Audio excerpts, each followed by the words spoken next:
Hello, Tony here, and today we're doing a review for Almighty Squad 652nd Grenadier Regiment with its MP40/1 from the Infantry Division Berlin.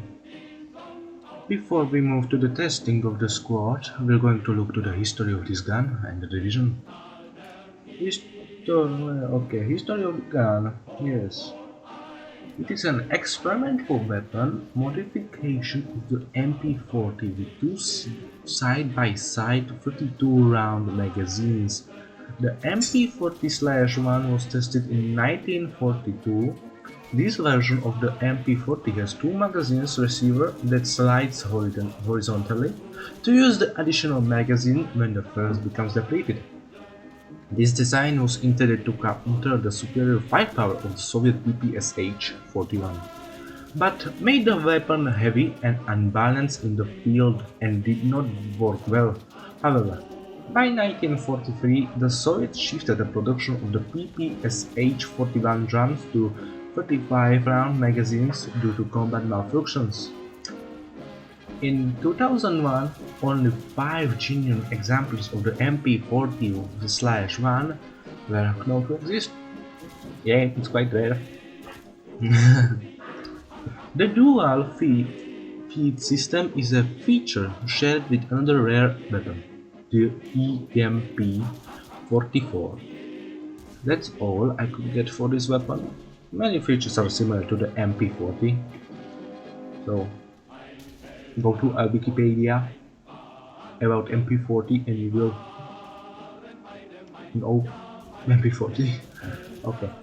The history of the division. The Infantry Division Berlin was formed on 1st February of 1945 in Dobritz as an emergency formation in Bergkreis 3, or in English Military District 3. It was assembled from two regiments of the 166th Infantry Division, Hetero, in occupied Denmark.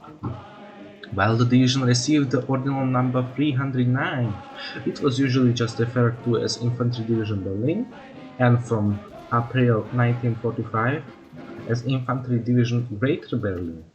The division's only commander was Heinrich Voigtsberger, who initially held the rank of Oberst Colonel and was promoted to General Major on 1st April 1945. Nice. After service in coastal area, the Infantry Division Berlin was destroyed in Halbekolden around 29th April 1945. The Ninth Army and our division Berlin was encircled in a large pocket in the Spree Forest region southeast of Berlin, attempted to break out western through the village of Halbe to link up with the German 12th Army commanded by General Walter Wenck with the intention of heading west and surrendering to the Western Allies. Who wants to send us to the Soviets? Nobody, they will send you to Gulag. Nobody wants to go to Gulag, yes.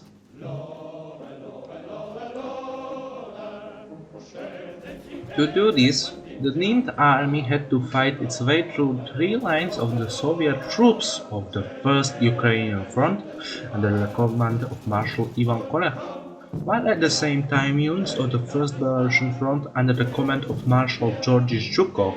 After heavy fighting, about 30,000 German soldiers, just over one-third of those original in the pocket, reached the comparative safety of the 12th Army's front lines.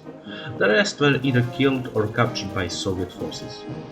The original number of soldiers was around 80,000, 79 tanks and 150 armored vehicles, and Soviets had about 280,000 soldiers, troops.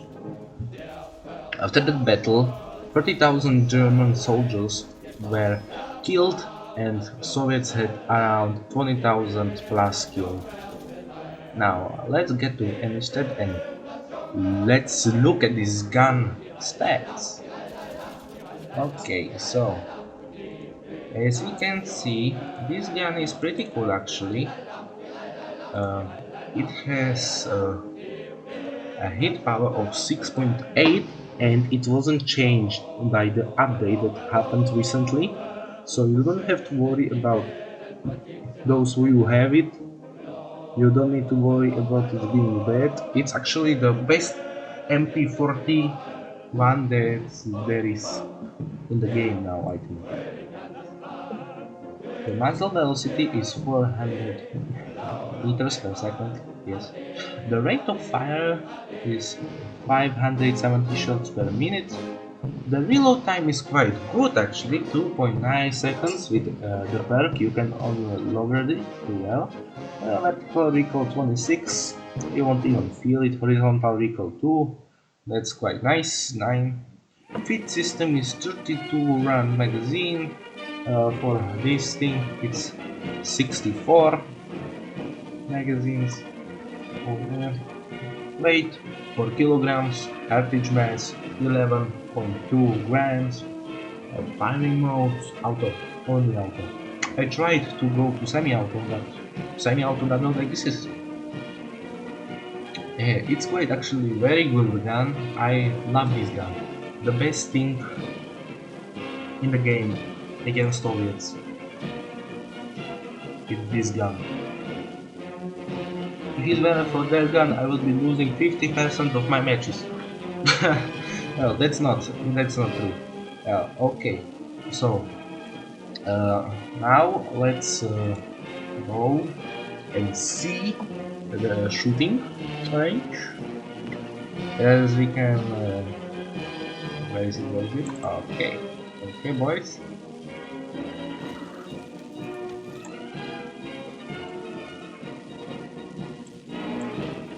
Okay, as we can see, I'm going to shoot right now at the target, and you can see it's not much dispersion, and I'm going to shoot more. Shoot, man, shoot! Okay. Yeah, I love the magazines, and here I'm trying to go semi-auto, but there's no auto. Well, semi-auto, there's no semi-auto, yes. Well, okay, so no semi-auto. Very sad. But if you want, you can kill anybody with this gun. It's very accurate, I would say.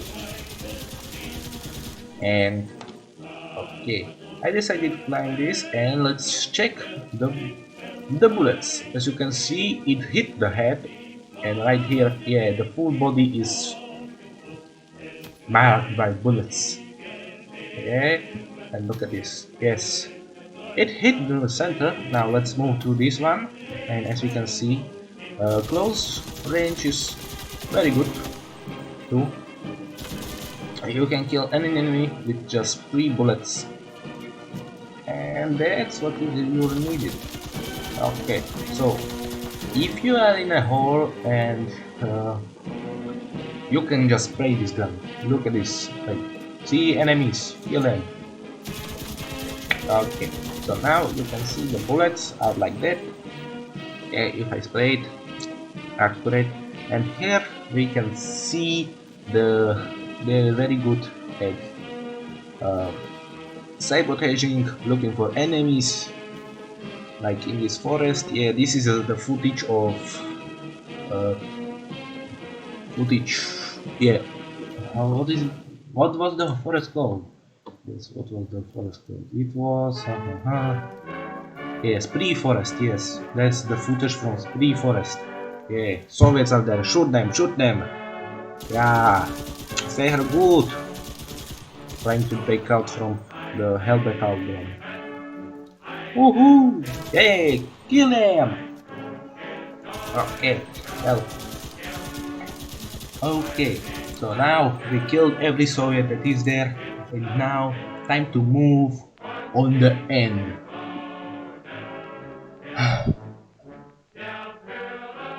Great! I guess that's all for now, folks. I hope you enjoyed this review of this squad and every German's favorite weapon, MP40/1. I'll see you next time. Bye bye!